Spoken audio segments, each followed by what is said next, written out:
Saya heran, Badan Kesehatan Dunia sudah menetapkan COVID-19 ini pandemi global. Penyebarannya sangat cepat, dari manusia ke manusia. Karena itu berkumpul bahaya, jadi sebab penularan. Pemerintah juga sudah mengeluarkan seruan, himbauan, bahkan larangan berkumpul untuk keselamatan kita semua. Para ulama dari lembaga-lembaga fatwa di seluruh dunia Islam, Arab Saudi, Mesir, Jordan, Malaysia, Maroko, Yaman, Emirat, Tunisia, Jazair, bahkan kita juga, Majelis Ulama Indonesia, sudah mengeluarkan fatwa. Lebih dari itu, para tokoh umat juga sudah bersuara, meminta untuk kita mentaati seruan pemerintah. Tapi sampai hari ini, masih banyak yang tidak mengindahkan dalil-dalil Al-Quran dan hadis yang disampaikan para ulama, mereka abaikan. Kita ini tidak boleh takut corona, takut itu kepada Allah. Urusan hidup mati itu takdir Allah. Pak, yang memerintahkan kita untuk menghindarkan mudarat itu Allah dan Rasulullah.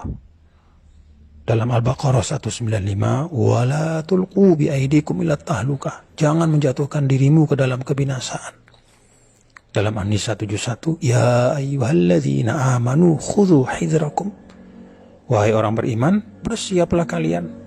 Jadi kalau bertempur itu ambil senjata, pakai pelindung. Karena itu Nabi maju ke medan tempur itu pakai pedang, perisai, baju besi. Beliau pakai migfar, itu topi baja, untuk melindungi dari musuh. Apakah itu artinya Nabi kurang tawakal, takut kepada manusia, melebihi takut kepada Allah? Kan tidak. Saat hijrah, kalau kita lihat, Nabi juga perginya diam-diam, tengah malam, lewat jalan yang tidak biasa, supaya tidak ketahuan orang Quraisy, supaya nggak ketangkap. Apa itu artinya Nabi penakut? Pada saat penyakit menular, kata Nabi, firro minal majzum, firoroka minal asad. Hindari orang yang kena penyakit menular seperti engkau menghindari seekor singa. Jadi menghindarkan diri dari kebinasaan, dari penyakit, berikhtiar menghindar dari wabah, itu adalah perintah agama. Ada lagi yang bilang, tapi kan kita wajib makmurkan masjid, sholat berjamaah di masjid. Pak, dulu ya, saat hujan deras saja, Rasulullah SAW minta panggilan sholat diubah. Shollu fi buyutikum, sholatlah di rumah kalian. Gak usah dulu berjamaah di masjid. Itu karena hujan, khawatir memberatkan, ada lumpur. Apalagi ini wabah yang terbukti di seluruh dunia itu berpuluh-puluh ribu. Sebentar lagi ratusan ribu yang sudah meninggal. Ini tidak hanya urusan lumpur, ini bisa membahayakan nyawa. Ada lagi yang masih ngeyel, tapi sholat Jumat kan gak apa-apa, sekali seminggu, itu kan syiar. Pak, sholat Jumat itu juga boleh ditinggalkan karena uzur syar'i. Dulu saat musafir, Nabi tidak Jumatan. Padahal banyak sahabat sama Nabi, berpuluh-puluh, beratus-ratus. Beliau sholat zuhur, mengganti Jumat. Saat sakit, para ulama juga sepakat, Jumat itu bisa diganti dengan sholat zuhur.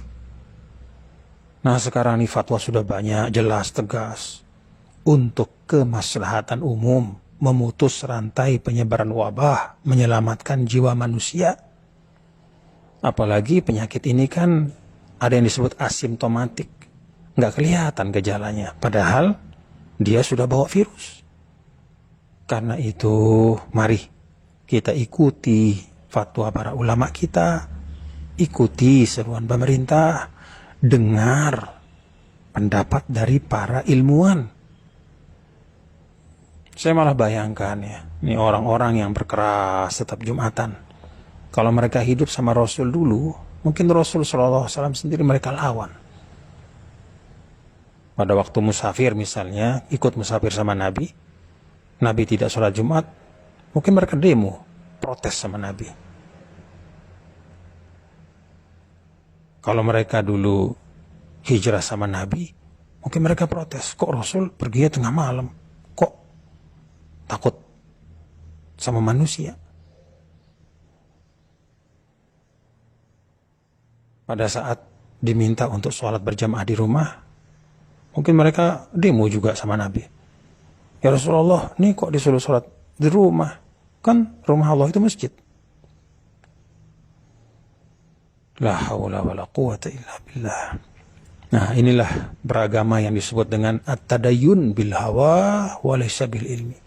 Beragamanya itu dengan hawa nafsu, egoisme, bukan dengan ilmu. Perasaannya, anggapannya, itu yang dijadikan pedoman. Bukan tuntunan Allah dan Rasulnya. Bukan arahan para ulama yang merupakan warasatul anbiya, penerus para nabi dan rasul. Saya jadi ingat ayat 103, 104 surah Al-Kahf. Qul hal nunabbi'ukum bil akhsarina a'mala alladzina dhalla sa'yuhum fil hayatid dunya wa hum yahsabuna annahum yuhsinuna sun'a.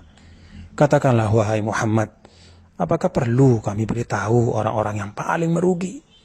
Itulah orang-orang yang sia-sia perbuatan mereka, padahal mereka menyangka mereka sudah berbuat yang sebaik-baiknya. Kata Imam Tabari, mereka adalah kullu amilin amalan yahsabuhu fihi musiban wa annahu lillahi bifi'lihi dhalika muti'un murdi wa huwa bifi'lihi dhalika lillahi muskhit wa an tariqi ahli al-iman bihi jair. Orang yang beramal dengan amal yang mereka sangka tepat dan dengan itu menjadi orang yang taat dan mendapat ridha Allah. Padahal pekerjaannya membuat Allah murka dan jauh dari jalan orang beriman. Mari kita taati fatwa para ulama kita, ikuti seruan pemerintah, simak kata para ilmuwan sebagai ikhtiar. Semoga wabah ini segera berlalu dari tengah-tengah kita.